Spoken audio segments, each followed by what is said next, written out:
মন্ত্রী বিকাশ দেববর্মার বিধানসভার ভোট কেন্দ্রে যেতে এক সিপিআইএম কর্মীকে বাধা। ওই কর্মীর বাড়িতে গভীর রাতে হামলা, বাড়িঘর ভাঙচুর করার অভিযোগ। বাইক নিয়ে একের পর এক সেই বাড়ির সামনে এসে হুমকির অভিযোগ। ঘটনায় উত্তপ্ত গোটা কৃষ্ণপুর বিধানসভা। পরিস্থিতি নিয়ন্ত্রণে আনতে ময়দানে অতিরিক্ত জেলা পুলিশ সুপার ও তেলিয়ামুড়া থানার ওসির নেতৃত্বে বিশাল পুলিশ ও আধা সামরিক বাহিনী। সিপিআইএম কর্মীর অভিযোগ, গোলাবাড়ি ঘোষপাড়া এলাকার বাসিন্দা অর্ধেন্দু ঘোষ নামে ওই সিপিআইএম কর্মীর বাড়িতে রাতের অন্ধকারে দুষ্কৃতীরা আক্রমণ সংগঠিত করে এবং নগদ 1 লক্ষ টাকা দাবি করে। পাশাপাশি বাড়িঘরে প্রবেশ করে মহিলা ও শিশুদের উপর আক্রমণ করে বলেও অভিযোগ। অর্ধেন্দু ঘোষ আরও অভিযোগ করেন, তাকে আগেও বেশ কয়েকবার হুমকি দেওয়া হয়েছিল। কেউ সামনে এসে তাকে কিছু বলার সাহস পাচ্ছে না। তিনি সিপিআইএম এর অঞ্চল কমিটির সদস্য এবং যুব নেতা।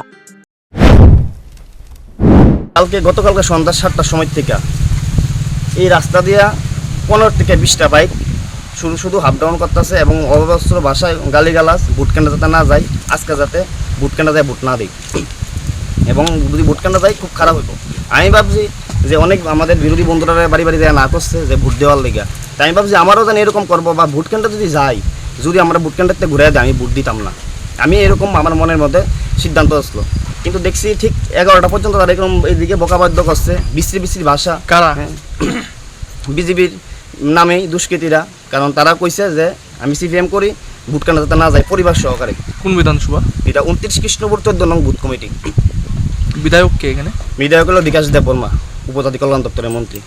তখন 11টার সময় তখন তারা রাস্তা পাইছি না, মানে রাস্তার মধ্যে হাল্লাচিল্লা নাই। কিন্তু 11টার পর আমরা এইরকম দেখে ঘুমাইতে আসে না, কিন্তু আমরা প্রায় ঠিক 1টার দিকে ঘুমাইতাম গেছি। ঘুমাইতে যাওয়ার পরে ঠিক 3টার সময় এদিকের গেট দিয়া চিল্লাচিল্লিকেরা ঢুকছে। চিল্লাচিল্লিকেরা ঢুকিয়া এই প্রথম আমাদের সামনের যে মেন চুইসটা মিটারটা এটা ভাঙছে, লাইটটি ভাঙছে।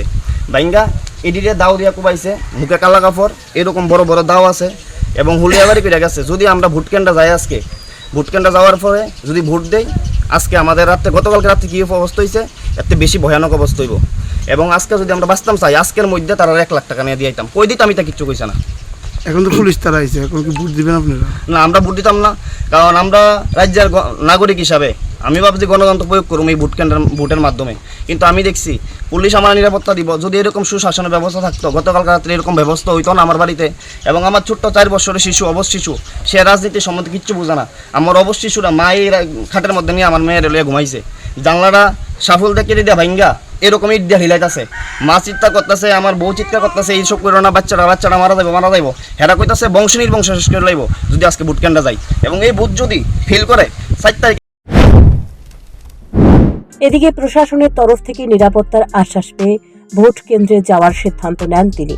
গোটা ঘটনাকে কেন্দ্র করে 29 কৃষ্ণপুর বিধানসভা কেন্দ্রে চাপা উত্তেজনা বিরাজ করছে। Bureau report, news prime Tripura.